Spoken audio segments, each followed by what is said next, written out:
Hey, what's up, folks? Matthew Bellman and Ryan Kostrowski here. Bored out of our minds, like I'm sure many of you guys are. This is getting rough.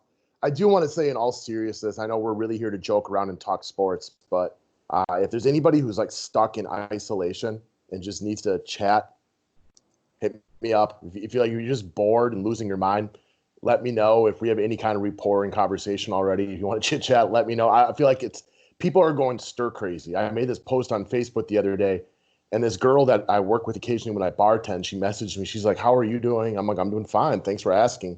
So she has had cancer and has been fighting it. So she has to be like extra careful going through chemo, not to see anybody. And she has no kids, nobody there. So like she's literally been on her own for like 4 straight weeks. I'm like, that has to be rough.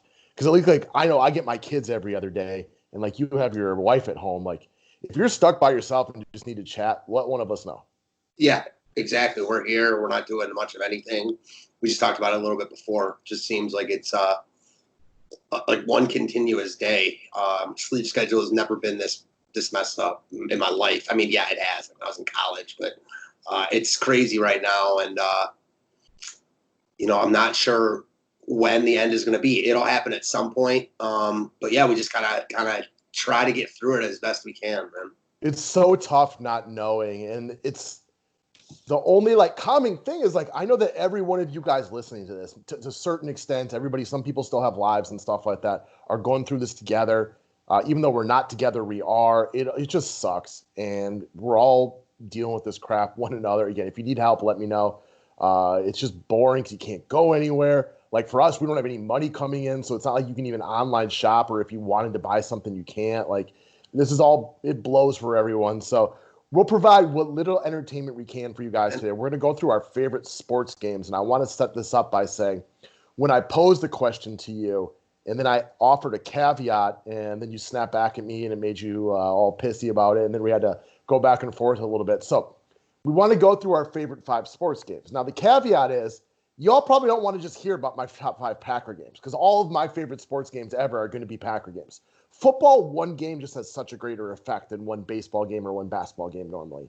However, I tried to go with kick out the 5 Packer games. I have that list, but my 5 favorite overall sports games. Now, the funny part is you brought up you're a Cleveland guy, so a lot of your favorite sports games are Cleveland. I actually have some Cleveland games on here just because they were really good and like just awesome all-time games, I guess is the best I way know to the say two games you have on there, and they're Oh, both sure, on you my probably do. list. Even though one of them didn't turn out the way I wanted it to, it had to make my list. What I'll say about Ooh, and I wish. nope, we don't. We're different then. Oh, okay, so I We were wish we had talking talked about. about. Sorry, I interrupted you. Go ahead. No, go ahead. I'm done. So I wish we had talked about this a little bit before, because we're similar in the sense that, like you talked about, yours would have been all Packers games. Mine are Cleveland games, but there are no Browns games in here. Not one Browns No, games. of course not. The Browns weren't even here for a lot of my childhood. I mean, they just weren't in Cleveland. There was a nice gap in there. They left a bad taste in a lot of Clevelanders' mouth. I'm a huge Browns fan, but I'm a bigger Indians fan. I'm a bigger baseball fan, as you know. And it doesn't hurt that the Indians have been, I mean, to say they've been better than the Browns in my lifetime is a Not big only time. does it hurt, it helps. Exactly. Why do you think, like, for me, I mean, again, Packers, like, what if the Boston Brewers won in my lifetime? Nothing. Like, they played very few even important playoff games. So for me, it's the flip side of that. My football team has been pretty good for most of my life. Yours, it hasn't. No, it has not. All right, I'm excited to get this started. My top two, actually, my top three are definitely like are my top three are like the definite top three. Okay, this is this is one we could have gone 25 deep on and really think of it. So I will start, and I'm gonna start with I'm gonna see. I'll touch on the Packer games when I'm done, but the non-Packer stuff. Patriots, Giants, Super Bowl, the first one. We're talking the David Tyree catch, the Asante Samuel dropped interception, the Giants calling the game beforehand, Tom Brady's little laugh going into it. Really, that game had everything that you want from a fan's perspective. Now, I am not a Giants fan, and I'm a bit of a Patriots hater, mostly just because they bore me. I've been watching them for too long. I'm just sick of them, right? Like, I have nothing against Tom Brady and Bill Belichick and the Patriots, But like guys, I'm just really bored with them because it feels like for the last 20 years they're always there, and I want to see something new. So when the Patriots make the Super Bowl, I always actively root against them. And I will say this about New England, though. They have given us some of the greatest football games that we have ever seen. I mean, between all those Super Bowls, really just the Rams game was pretty boring, but most of them have been awesome. But I think that's my favorite one, although I do have another one on the list as well. That was just a great game. It had everything you want from a fan's perspective. It did, no doubt about it. It didn't make my list, but that's just not to say it couldn't have made my list. It's only 5, right? Like, what are the odds? It easily could have made my list. So yeah. Again, most of mine are going to be Cleveland based because that's where my best memories come from. And we'll just start it off. I actually have this listed as number 2, but I'll bring it up right away because everyone knows I have this game, Game 7, 2006 NBA Finals over Golden State. Yeah, I have it as well. It's hard not to have that game if you're a fan of the NBA. The only team to ever come back from 3-1. Came back against an all-time great Warriors team. Cleveland's only title since been alive, and prior to that, just meant so much to the city. No matter what happens with LeBron, like he'll always be a god in Cleveland because of that. You know, coming back, getting the job done. No one else has been able to do it before him. No one else has done it since. Yeah, I mean, LeBron James. It just my first 2 are LeBron James based because he's the greatest athlete to ever come through Cleveland by a good amount. He's from Cleveland. I mean, it's just how can he not be, right? So I'll set my stage on this one, and there's probably a lot of people. There's more people in my camp here than you because there's more people that think the way that I do that are actually from the Cleveland area. That's just the numbers right there. So I am not like it wasn't like I loved LeBron the second he got into the NBA. I was intrigued. I watched it. I've actually become a bigger LeBron fan over the years because I enjoy the way that he selflessly plays the game of basketball. He makes his teammates better. And also, I don't know of any other superstar, and part of it being the social media era, has ever taken so much crap for so little. So it's actually, when people hate him for no reason, it's made me like him more. You know what I mean? So that was a great game in a great series, in a great comeback. I was ripping on Kyrie bad the other day when we did the most overrated athletes, and I'll stick to Kyrie being massively overrated. But that was one of the biggest shots we've seen in NBA history. Just right in his face, dagger, the chase down block, the turnovers. I mean, the game had it all, mounting an epic 3-1 comeback, the underdog, one of the greatest basketball players of all time, beating one of the greatest teams of all time. I mean, it really covered you on all bases. So a lot of this is like, do I remember where I was when these moments happened? Because if I remember where I was, that means it stands out to me. I definitely remember where I was for this one. Now, it wasn't that long ago, but still, memories fade quickly. This one won't, only title I've ever seen, maybe the only title I'll ever see. You know how hard it is to win titles. You've had the, 2 Hall of Fame quarterbacks throughout like your entire lifetime. And it's not like you're sitting there with tons of ring on your hand. Like, it is hard to get there in any sport. It just is. Oh, for sure. It absolutely is. I mean, you're competing against 29 to 31 other people. Nobody really wants to let you get up there. That's difficult. I mean, the odds are if you live to be 90 years old, just on a purely mathematical standpoint, your team should only win 3 championships. And that's 90 years. If everybody got like a fair shake at, again, we know that's not the way that it works out, but mathematically, that's how it should be. But saying that that's not the way that works out means that like you might only get 1 title in 90 years. It's not like it works out better for everyone because that it's impossible to. So yeah, exactly. I'm with you. So you took one of mine. I assumed you'd have it up there. I knew I would. The other LeBron James game that I have. Oh, this is the same one. This was my number 1 against the Pistons in 2005. Oh, no. Best games for me. Heat Spurs, game 6, the Ray Allen shot. Okay. I remember where I was, and I didn't even have to look up the date because I remember my daughter, who turned 7 in June, I was in the hospital. Baby was born, but was in the nursery, so I'm watching this game in that room. That was just, to me, it looked like it was all but over for LeBron James and the Miami Heat. And so you're right, this isn't even a Cleveland game. For some reason, I was just thinking Cleveland because of LeBron in my head. But no, this is the Miami Heat over the San Antonio Spurs. LeBron James, and it never gets talked about, hits the big three-pointer on the previous possession. But everybody kind of like skips over that one because he misses the next one. They get the rebound. And watching the re-breakdown of that Ray Allen shot, probably the biggest shot in NBA Finals history, the fact that I mean, this is why he's one of the greatest three-point shooters of all time, but he was able to like get positioned without looking. He didn't step out of bounds. He crossed the line. He made the shot. LeBron comes back in the next game, game 7, to hit, I think, 6 or 7 three-pointers in that game when they just let him shoot. I mean, that to me was one game I will always remember because the shot, it was memorable. It was a nice comeback. Again, it was another game that just covered us in every avenue from a sports fan perspective. It did. Big game, NBA Finals. You're right, one of the biggest shots in NBA history just because of the ramifications it had. Where I thought you were going and where I haven't, I was a little bit surprised, but then I lit up because you just said LeBron James, and I was assuming it was a Cleveland game because I think you said that before. Cleveland, Detroit, when LeBron scored 197 uncontested points in the fourth quarter. Yeah, I remember where I was. That is like the LeBron James coming out party. The best individual performance I've ever seen. And, I'm biased, obviously, because it was LeBron James coming out party.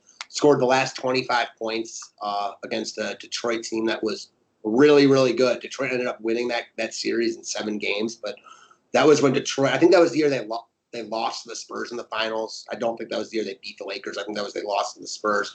But it was a really good Detroit team. And LeBron – I just watched the video again of this like a couple weeks ago, and it's just mesmerizing. It's absolutely insane. I was talking to Taylor, a guy, one of our customers, one of my buddies, a few weeks ago again, and he had never even heard of this game, never had seen it. So I sent it to him, and he was a wow. So anyone who hasn't seen this, I recommend checking it out. And if for anybody who's bored, I've gotten big time into like watching these like YouTube videos the last couple of weeks, and it's like re-breaking down things that I've watched. But like I watched a 25-minute video on the Utah Jazz the other day, and it was going through like the entirety of the Stockton and Malone, like their tenure in Utah.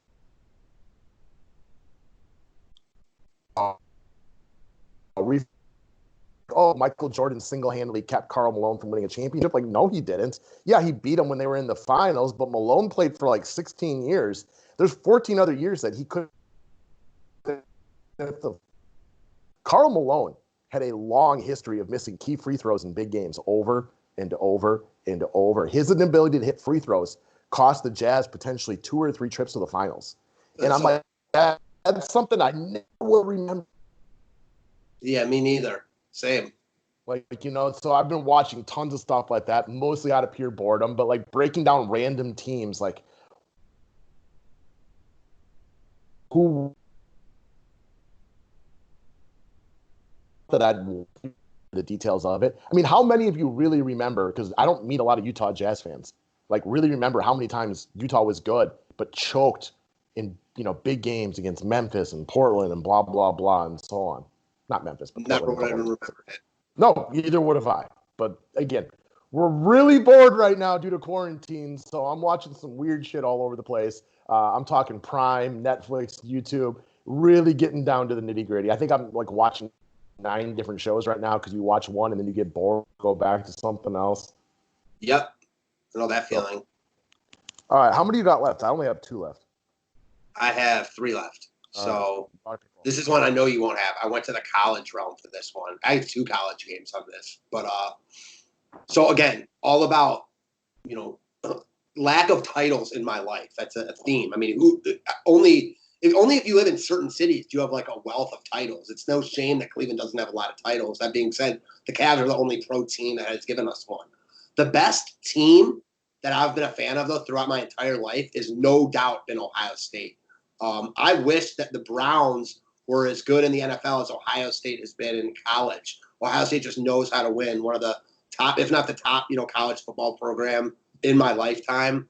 So I'm going back all the way to 2002 when they beat Miami in the Fiesta Bowl. And even I remember that one. Yeah, I'm sure, with that questionable pass interference call. Just, that game, not only was it just an all-time classic with one of the best plays I've ever seen, Maurice Claret, running down, God, who was it? Antrell Roll, Sean Taylor, and stealing the ball back after he had fumbled.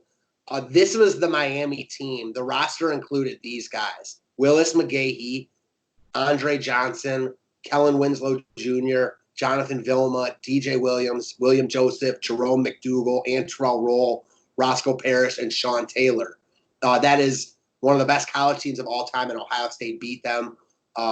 Perhaps on a questionable call, but at the end of the day, all that matters is we got a title. Best college football game of my lifetime, obviously because we won. Okay, so total side note, and I'm glad that you mentioned the questionable call. Going back into a lot of the crap that I've been watching the last couple of weeks and why, so sometimes we get into back and forths about we can't predict what would have happened, because I can say if this happened, this probably would have happened. I'm like, well, we don't know that because it's getting into the what if situation that goes with sports. And why oftentimes for me, championships are overrated for a way to evaluate players because it's such a small sample size. Like if you get into like 3 championship games in your life and like a bunch of them are close and stuff like that, like the refs can have such a big influence on a game like that. Or like a role player that you wouldn't even think of that gets very, very little publicity one way or the other has such a big role on it. So go back a few years when Green Bay lost that game, the NFC Championship, to the Seattle Seahawks. And I can't even remember the name of the tight end who dropped the onside kick. If he catches it, Bostic, then Aaron Rodgers goes to another Super Bowl. And that changes the narrative of Aaron Rodgers has only been to 1 Super Bowl, et cetera, et cetera. If they win that game, now he's got 2 and could possibly go down in the conversation of greatest quarterback of all time, after Brady and Montana, if you give in too much. There's just so many little things because it's such a small sample size. I mentioned this before. My parents owned a market research firm, so they taught me very early on about sample sizes, what's true and what isn't, because that's all their industry is based on. And sports is such a small one, so we get into a lot of those what ifs. But ultimately, Ohio State won the game. Like it's that fine line, right? Because you're right, it is a really small sample size, but at the same time, like that's all we have. So like the people, in baseball, and I know you don't feel this way, but there are people who like, you can't take absolutely, the people who are completely against BVP are people that the sample size is just way too small. Yep. And I get it. The sample size is too small, but that's all we have to go off of. And that's a little bit of a different story because, we talk about the human element a lot and a lot of people don't, but Yep. kind of the same thing, I know for me, even just going back to high school and Little League, if I'd faced the guy 6 times and I knew I had 5 hits, I felt really good walking up to the plate. Right. And when you're playing with confidence, it makes a big difference. So the BVP stat, again, it's a little bit unique because when you see somebody's 3 of 5, especially if like they're all singles, that doesn't mean anything to me. It's better than 0 of 12, but besides that, I put very little credence into it. When I see that, let's go way back, Chipper Jones is pretty comfortable with that one right there. See Evan Longoria against CC Bathia, for example. So knowing how to evaluate the sample sizes. Agreed. Okay. Since we're talking baseball, I'm going to go with one of mine that I would bet every dollar I own, which doesn't feel like a lot right now because we don't get paid anymore. But like, that you didn't have this game on here because you're probably even a little bit too young to really remember it. So I'm going all the way back. This is a baseball game. Talking about the Atlanta Braves against the Pittsburgh Pirates. You may have remembered the highlights. Francisco Cabrera, right, comes in. I just watched the highlights on this game, another one. So I'm at the stage. I'm 12 years old. It is a weeknight. I'm not supposed to be up till 11:30 at night, but my old man lets me stay up to watch this game. I'm a pseudo Braves fan back in the day because for a lot of you younger guys, you don't remember that. A lot of teams weren't televised back in the day. Like you didn't get to watch this plethora of baseball games. So a lot of people naturally and organically became Cubs fans because of WGNN and Braves fans because of TBS. Because the Braves were televised every day on TBS. You got to watch them. You become a fan of the teams that you get to watch. So in this game, and I advise you all to go back and watch the highlights, Game 7, 1992 NLCS. And there was a caveat thrown in here that I didn't even remember. Sid Bream is like 185 years old and is slow as shit. Most of you guys watching this are probably faster. This guy, like you barely even heard of, comes in as the pinch hitter, laces a single to the left side. And Barry Bonds, who had been waved up by Andy Van Slyke the play before, and Bonds goes, nah, and like waves him off.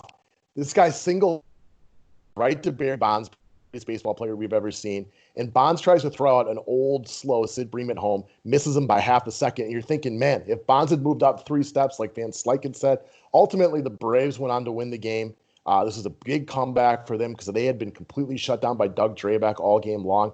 And for me, you talk about remembering where you were. I remember where I was, and this is 28 years ago approximately. And I remember sitting in my living room with my old man watching this game and just thinking it was such a cool comeback. I also remember where I was for this game, and I also read about it a lot. One of those games that goes down in baseball lore because of Bonds telling Vince, like, basically to go fuck himself, for lack of better words. And then that happening. It's very much like Barry Bonds in a nutshell. He's amazing, but just wouldn't listen to anyone. I thought about this game because I'm such a huge baseball fan, and it is one of the best games of my generation coming up. You were really young, though, probably. You were probably 8 years old. I was 8, but I will say it's funny because the next game line is also from 1992. So I was 8 years old. All right, which game is it? It's a college basketball game. Okay, go ahead. Kentucky versus Duke. The shot, Christian Laettner. Okay. I'm sure, even I was watching that game, yep. Yeah, so I remember exactly where I was. One of the best college basketball games ever. Again, I'm a huge pro sports fan. I'm a bigger pro sports fan, but I'm also a big college fan. So wanted to get a little bit of everything in this list. Just watched this game, recently, which probably is another reason why it's on my list because recency bias. Again, Christian Laettner might be the most hated player in college basketball history. And seriously, and there's a lot of guys that have been hated. He might be the most hated, and he was really good. He never panned out as a pro, although he did make an all-star team one year. He was never the guy in the pros. He wasn't Anthony Bennett, but he wasn't he was just a guy. Right. Like he made the dream team with, he made the original dream team as the only college player there. So when you're that guy, like you're not expected to just kind of, have an average NBA career. He had an average NBA career, but he was amazing in college. And this was one of the greatest shots I've ever seen. Greatest inbounds pass I've ever seen from Grant Hill to Laettner, full court. Got the shot off in time. Anyone who hasn't seen it, go back in the highlight reel against a good Kentucky team that featured Jamal Mashburn, who was one of my favorite players like growing up. I used to collect basketball cards, baseball cards, and Jamal Mashburn was just my guy. So another reason why I love that game. I'm trying to think of a good comparison for modern NBA of like what a quality player Christian Laettner was at this level. Because I'm trying to rank him like maybe like a 6 or like a B- type of player, C+. I was the NBA. I was surprised to see that he had made an all-star team. Yeah, like he was above average, but not significantly above average as far as league standards might go. Maybe like his game didn't represent Derek Favors, but maybe like on a level like that. I was thinking like I hate to go with just a white guy, but like Mike Miller, also an older guy, but like, I don't know. And it's just interesting because in college, when you watched him, like he was dominant. He played Shaq a couple times. Obviously, Shaq was very young, but like he was better than Shaq. I mean, when they played. Now, Shaq was more athletic and just dominant, but Laettner was, amazing. So it's just interesting how, the NBA is just a whole different game. It really is. Here's a question for you. Again, I've been watching a lot of old school NBA videos. His peak was shorter because he didn't stay in shape, but was peak Shaq? Was it more, not just dominant, but did it have more outcome on the effect of a game than any player you've ever seen? I mean, I'm talking more than LeBron, more than Michael Jordan, just the very pinnacle of Shaquille O'Neal when he was completely unstoppable. He's definitely one of a kind. I don't know the answer to that question, but it's definitely a question. It's just,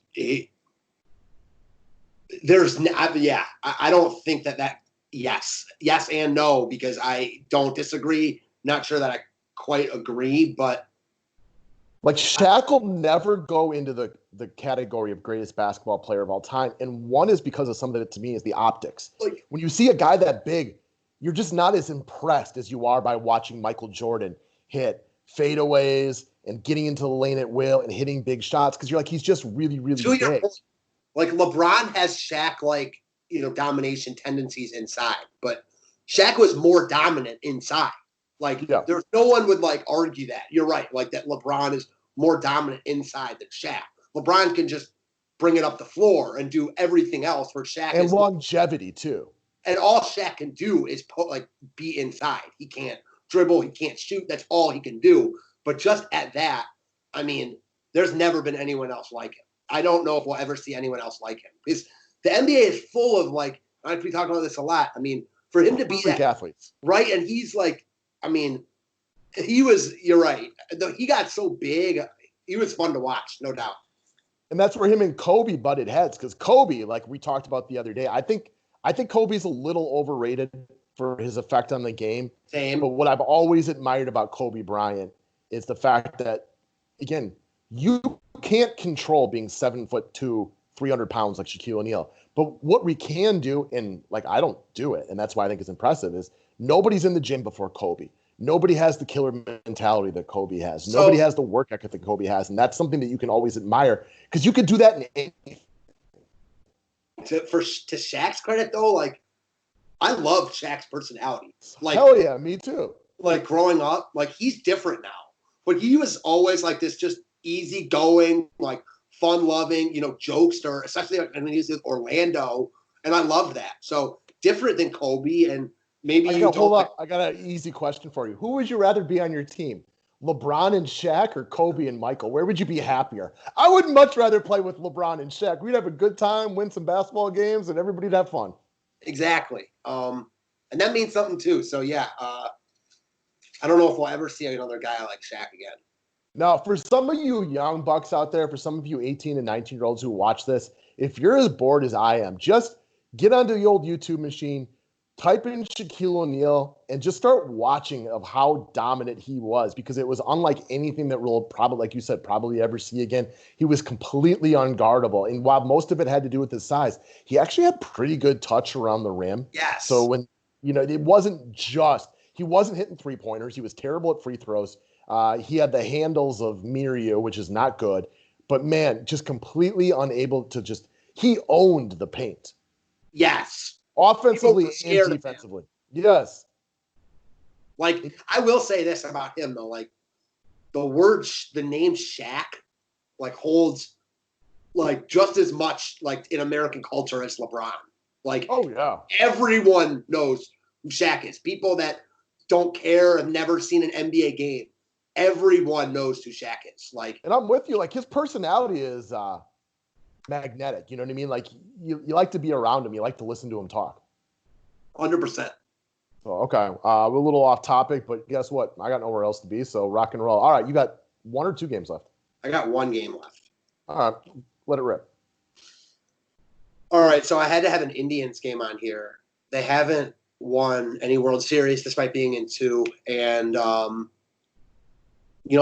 just want to throw not a caveat, but as a preface, I have the World Series Game 7 Cubs Indians as an honorable mention, just because it was. Really? What? I thought that was the game you were going to right now. No, I had it as an honorable mention just because I wanted to. I was really focused on. I wanted my team to be on the good side of it, so I couldn't do this video without mentioning it. Honestly, if we're just talking about the best games played, and I'll say this now, it's probably the number 1. I think it might be the number 1 game played of our life in any sport. I'm not saying that as a fact. I'm just saying you could make that argument. The Rajay Davis home run really it's up there, man. The Rajay Davis home run really puts it up there. The whole series was awesome. The rain delay. I mean, I cringed when I was like making this list, thinking about it. Talk about remember where you were. 90 World Series. I remember where I was for that too, and that hurt so bad. I was like just a kid. This one, I felt we had it. Both of them, we've had two really hard World Series losses. So the emotional side of it, the emotions that go with the loss, and this goes back into like a sales tactic that we've talked about before. Human beings are fundamentally programmed to remember loss and pain more so than they are victory and excitement. So for me still, the emotions that go with that Seahawks-Packers game, where I was literally game planning the Super Bowl in my mind, to have it pulled and ripped away from me like that, I will never experience any game that's an emotional upside or letdown like that one, because I'll probably never go through a situation, unless we're in the Super Bowl and up by 21 and blow it, where like I'm counting my chickens, and then just to completely tank every little thing throughout the fourth quarter and then have it ripped away from you like that, it's heartbreaking. Like I said, like not to go to a dark place, but I'd lost a friend of mine like a couple weeks before that, and it was the same like glazed over days I was in for just days for days after that, where I just like I can't believe that happened. Yeah, I was going through some bad stuff too when the Indians lost that game, and it really, kind of made everything seem like it was magnified and multiplied. No doubt about that. So kind of as the opposite of that, and this is why I wanted to go in a different route for my game. But I will definitely say that as far as just games played from an objective point of view, like that game is number one on the list. But where I went, because this game not only was up there for me, but more than that, it really symbolized my childhood. So the best team of my childhood, and I've talked about the Cavs winning the title, Ohio State, there's no doubt it was the Indians. Despite not winning the World Series, they made 3 of them, in my life. A couple tough losses in the 90s, and then we just talked about the Cubs. Yeah. So the game that I'm going to talk about is 2001. It's a regular season game against the Mariners. The Indians come back from down 14-2. I remember this game. Yeah, I remember where I was for that game. It was during football two-a-days. I had tickets to the game, or someone offered us tickets. We decided we couldn't go because we had, two-a-days the next morning. Obviously, ended up being up basically the whole night anyways, watching that game and then, celebrating after. One of, if not the biggest comeback in Major League history. And the reason that this game sticks out for me is not because of the game itself, but because my childhood was filled with the Indians coming back and winning games that they shouldn't have won. In the 90s, maybe the best offense of the decade, never got a ring. But if they win one ring, you could say they're the team of the decade. I was watching, game 1 of the 1995 World Series yesterday. You look at Albert Bell, our outfield of Albert Bell. Kenny That's the one against the Braves, right? Yes. When the Braves just had much better pitching than us. And that was always the Indians' problem in the 90s. We never had an ace. We never would make the deal for a Randy Johnson or a Kurt Schilling or whoever it was. There was always the talk about that. But my lifetime was built around the Indians and their special comebacks in the 90s. I was at the first game they played in Jacobs Field, their new stadium, after moving from a garbage can municipal stadium, which I also remember going to. The Indians, are my childhood. If I could only have one team from my childhood and the rest, I couldn't remember. It was not even close. I don't care about the Browns. Even the Cavs ring, which means a lot to me. The Cavs ring is amazing, but it won't compare to the Indians World Series for me.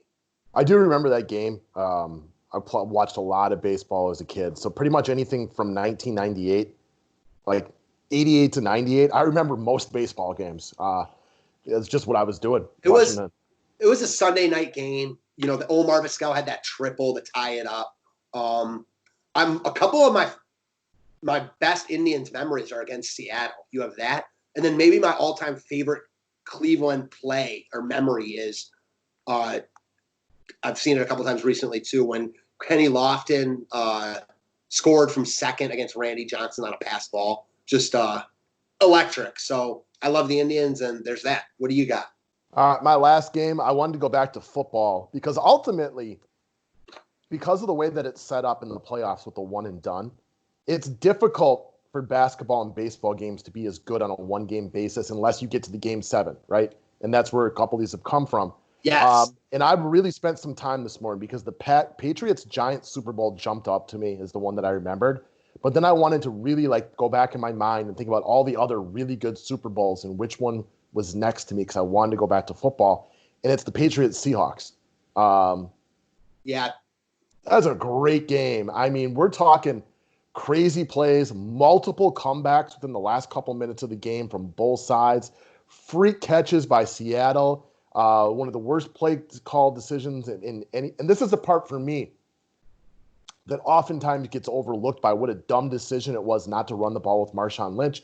Is right. People don't even bring this up. As somebody who's played a lot of online Madden, and all you online video game players are going to be with me on this one, there was still over 30 seconds left, and the Patriots were going to be in a spot that a field goal made a difference.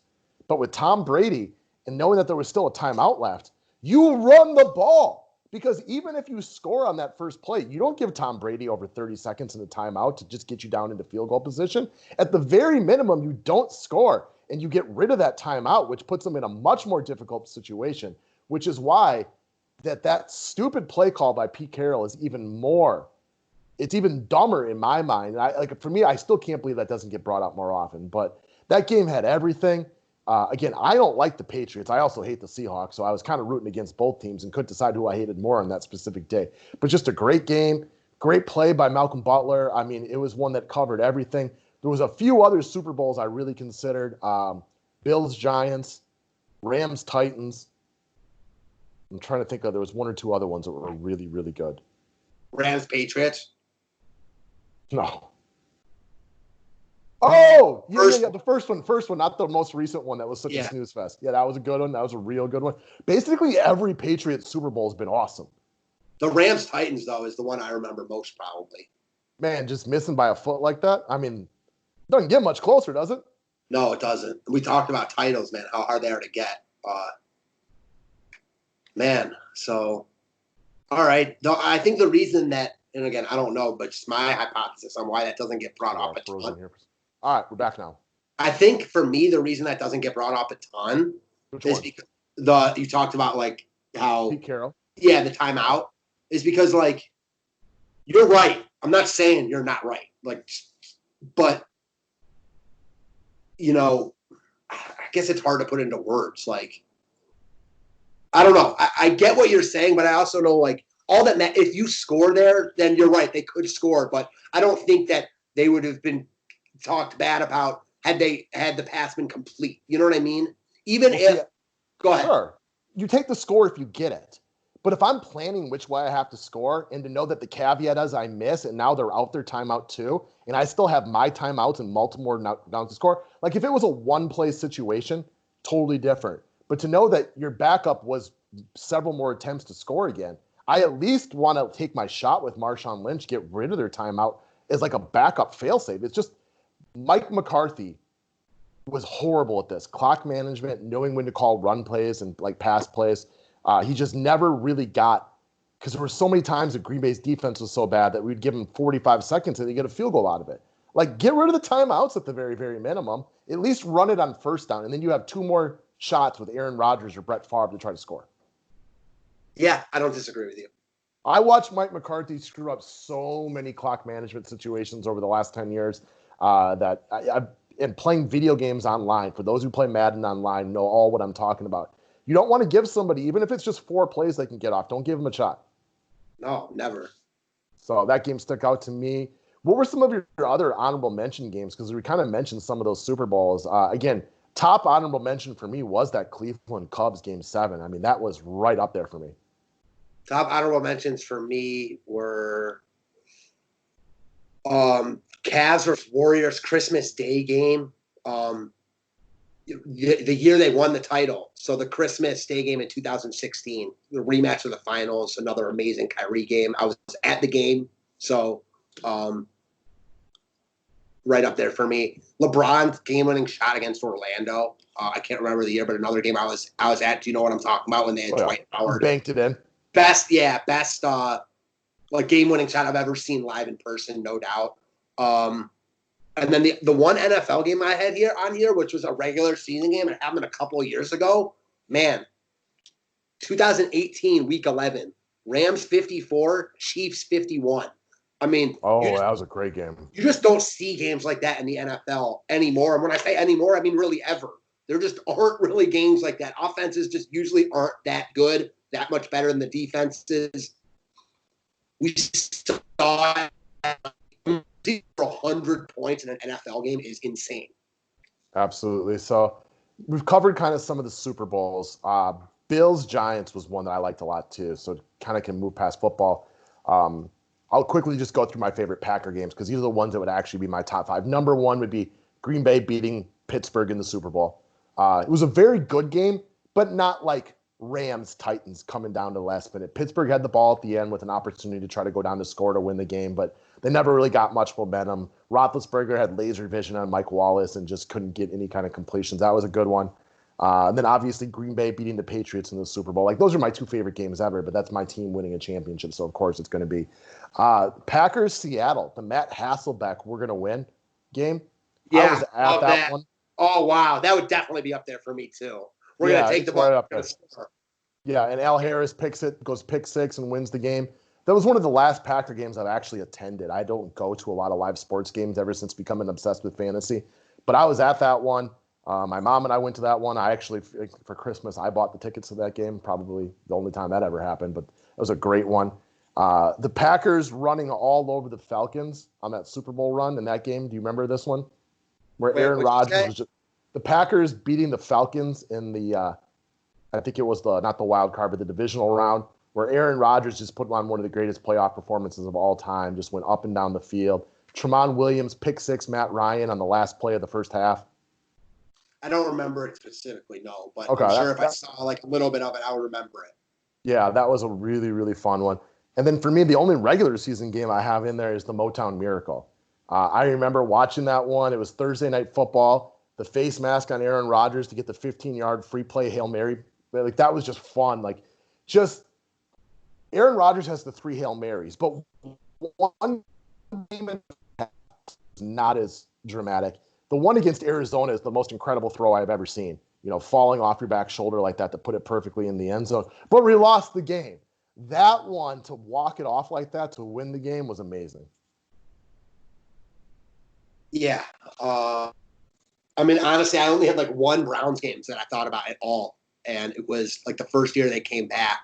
They won one game. They might have won 2 games that year anyway. But the first game they won was a Tim Couch to Kevin Johnson Hail Mary in New Orleans. And New Orleans wasn't good, but it was the first Browns win since they came back. So it stands out in my mind. But that being said, just couldn't do it. I mean, couldn't give that to a 2-14 team. I just couldn't do it. You know, some other baseball games I considered, Diamondbacks Yankees Game 7. Just the whole series. Luis Gonzalez. Yep. And then in general, for me, I couldn't remember the exact game if there was a favorite, but for a series perspective, I'm a Yankee hater. So when the Red Sox came back down from 3-0 to beat them in that 7-game series, and David Ortiz feel like he had a walk-off home run to end every single game, one of the clutchest just overall series you'll ever see out of a player. I didn't have a specific game, but that series to me is extremely memorable. I was living in Minneapolis at the time, and this is when I think the Twins lost to the Yankees in the playoffs 45 straight seasons, it felt like. And so I'd never liked the Yankees, but I hated them even more because I was, a semi-Twins fan while I was up there. So that one felt really, really good. Yeah, I get that, man.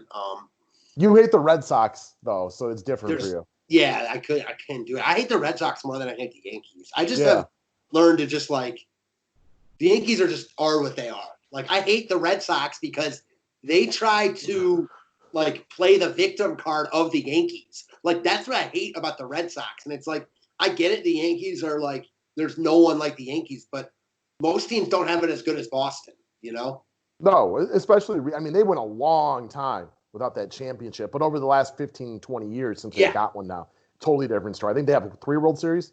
Yeah, they did go a long time, though. Like with the Buckners, they did go a long time of just being bad. Dude, you talked about not every city gets to experience it. Like, nobody feels bad for Boston. You got the 6 Super Bowls. You've got multiple basketball, depending on how old you are. Because the Boston Celtics, in the mid-50s and 60s, had one of the greatest, possibly the greatest dynasty of all time. They won multiple more with Larry Bird. You pulled one off with the big 3 with KG and Ray Allen. I don't know anything about the Bruins, but the Red Sox got 3. Nobody feels bad for Boston sports fans. You guys are spoiled. No doubt about it.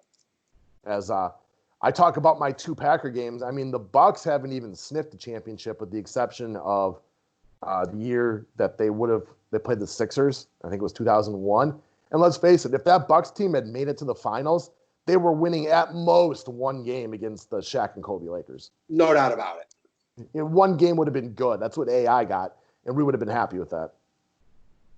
Yeah, how could you not be? Because we just talked about it.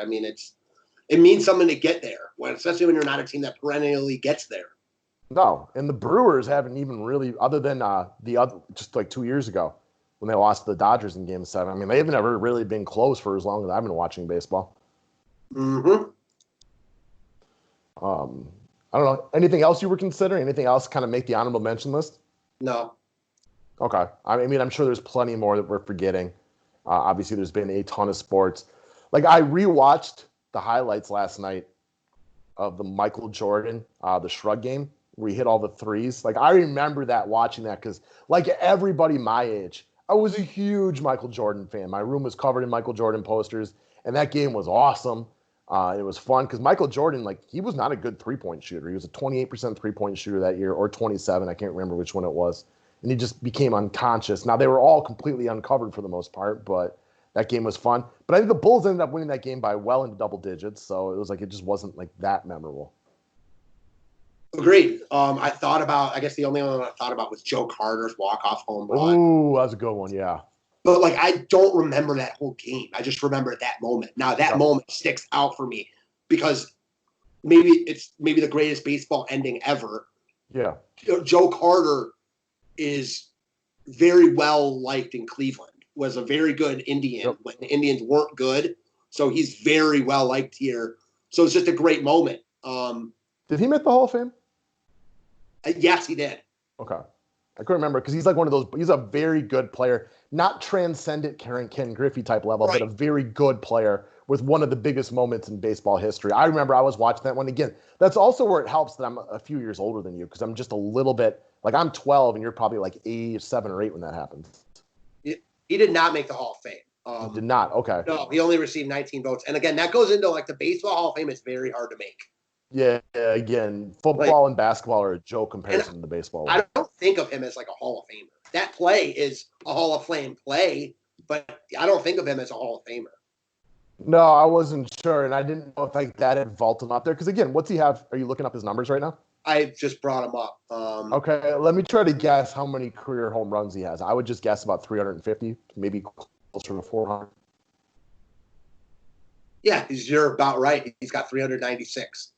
Okay. Like that's good, but it's not. He played for a long time though. Right? It's not transcendent. It's more of an accumulative, kind of like a mini Jim Thome type of thing. I will say though, man, like he was a 4-time All-Star, finished in the top 20 of MVPs 7 times, top 10 4 times. So he was a good player. Yeah, like very good player. I mean, he's a guy that got Hall of Fame votes. Yeah, I'm trying to think of a modern day comparison because also people need to remember that his 396 home runs means a lot more to me than Gary Sheffield's 500 plus, right? Just because he did it in a different era. He wasn't in the steroid era. I thought Sheffield was really good too, though. He was good, but he was a guy I always wanted on the Indians. Like I thought he was good. He didn't play for the Indians. I thought he played for every team. He was very good for Milwaukee.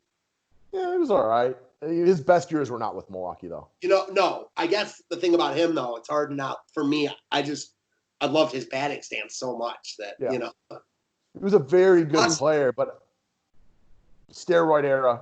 Yeah, so he was another guy that I liked because I felt like he brought a little bit of like that NBA attitude into Major League Baseball.